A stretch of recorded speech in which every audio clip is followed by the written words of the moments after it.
आज की इस वीडियो में हम कक्षा 8 का एक टॉपिक है लोकतंत्र में मतदान, उसके लेसन प्लान को जानने का प्रयास करेंगे।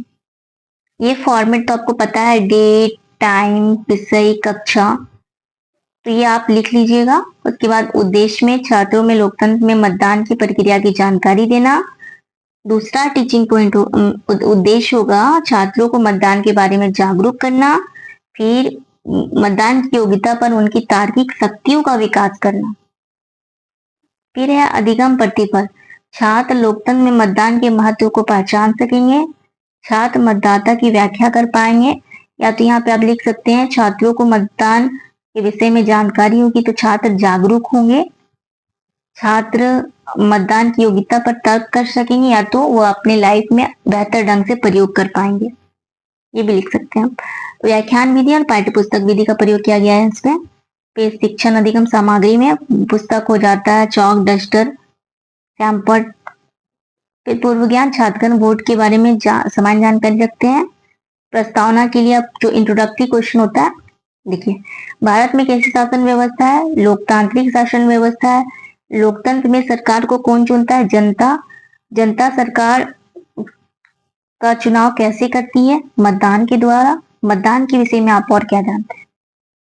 यहाँ पे छात्र मौन हो जाएंगे और आपका उद्देश्य कथन निकलेगा, छात्रों आज हम मतदान के विषय में विस्तार पूर्वक अध्ययन करेंगे। मतदान प्रक्रिया। छात्र अपने प्रतिनिधियों का चुनाव मतदान के द्वारा करते हैं। मतदान निर्णय लेने या अपने विचार प्रकट करने की एक विधि है। भारत विश्व का सबसे बड़ा लोकतांत्रिक देश है। यहाँ संघीय और राज्य सरकार प्रत्येक 5 वर्ष के अंतराल पर चुनी जाती है। नागरिक इस चुनावी प्रक्रिया में सीधे भाग लेते हैं। मतदान की योग्यताएं। भारत का कोई भी नागरिक जिसकी उम्र 18 वर्ष या उससे ज्यादा हो मतदान कर सकते हैं। लेकिन ध्यान रखने बात है कि ऐसे व्यक्ति जो मानसिक रूप से ठीक नहीं है, जो न्यायालय द्वारा अपराध या गलत आचरण की वजह से अयोग्य घोषित किए गए हैं, वे व्यक्ति मतदाता सूची में अपना नाम नहीं दर्ज करा सकते। छात्र क्रियाशीलता में आता है छात्रगण कक्षा में मौन है। छात्रगण ध्यान पूर्वक सुनेंगे और अपने उत्तर पुस्तिका में लिखेंगे। सैम्पट कार्य में आपका आता है लोकतंत्र में जनता अपने प्रतिनिधियों का चुनाव मतदान प्रक्रिया के द्वारा कर सकती है या करती है। अब है पहला क्वेश्चन जो अधिगम का पूछिएगा, भारत में चुनाव कितने वर्ष के अंतराल पर होता है? तो बच्चे फिर बताएंगे 5 वर्ष के अंतराल पर। दूसरा सैम्पट में आप लिख सकते हैं 18 वर्ष या उससे अधिक आयु के व्यक्ति मतदाता बन सकते हैं, लेकिन यह पागल या दिवालिया ना हो। अब यहाँ पे फिर से आप मूल्यांकन में प्रश्न कर सकते हैं, विश्व का सबसे बड़ा लोकतांत्रिक देश कौन सा है? भारत में मतदाता बनने की क्या उम्र सीमा है? मतदाता सूची। तीसरा टीचिंग पॉइंट होता है मतदाता सूची।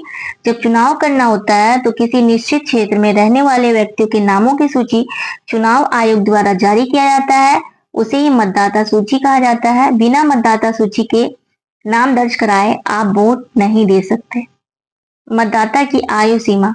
मतदान करने की आयु 18 वर्ष या उससे अधिक हो सकती है। अब क्रियाशीलता में लिख सकते हैं वे ध्यानपूर्वक सुनेंगे और अपनी उत्तर पुस्तिका में लिखेंगे। सैम्पट का जो कार्य है इसमें आप लिखिएगा, बिना मतदाता सूची में नाम दर्ज कराए व्यक्ति मतदान नहीं कर सकता है। मतदान के माध्यम से जनता अपनी पसंद की सरकार को चुनती है। अब यहाँ पे जो मूल्यांकन का प्रश्न होता है पूछिएगा, मतदाता सूची क्या है? मतदाता सूची किस आयोग द्वारा जारी किया जाता है? अब पुनरावृत्ति। मतदान क्या है? मतदाता बनने की क्या क्या योग्यताएं हैं? लोकतंत्र में चुनाव जनता अपनी प्रतिनिधियों का चुनाव किस प्रक्रिया के द्वारा करती है? Greek catch. छात्रों आप अपने ग्राम प्रधान, विधायक या संसद का नाम पता करेंगे। एक भी दे सकते हैं, 2 भी दे सकते हैं, जो आपको पसंद है। अब बनाए गए टीएलएम का 4 फोटो। इस तरह से आप टीएलएम का बनाएंगे, अगर आपके पास बनाया हुआ है तो आप लगा सकते हैं। देख रहे हैं क्लास लेते हुए 2 फोटो लेना था।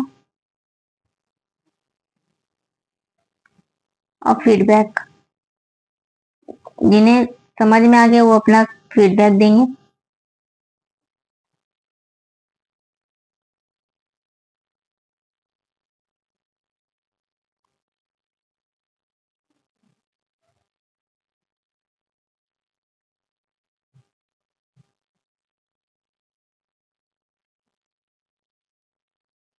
फिर इसका रेटिंग जैसे कि बहुत अच्छा दिया गया है 4 पे। फिर जो टीचर होती है, सब्जेक्ट टीचर, वो करेंगे। बच्चों के स्तर को समझाते हुए बच्चों को पढ़ाने की कोशिश की गई और कौशल की झलक पाई गई। उसके बाद से जो विषय शिक्षक अपना हस्ताक्षर करेंगे, तो प्रधानाचार्य का आपको हस्ताक्षर लेना। उम्मीद करती हूँ आपको पसंद आया होगा ये वीडियो। धन्यवाद।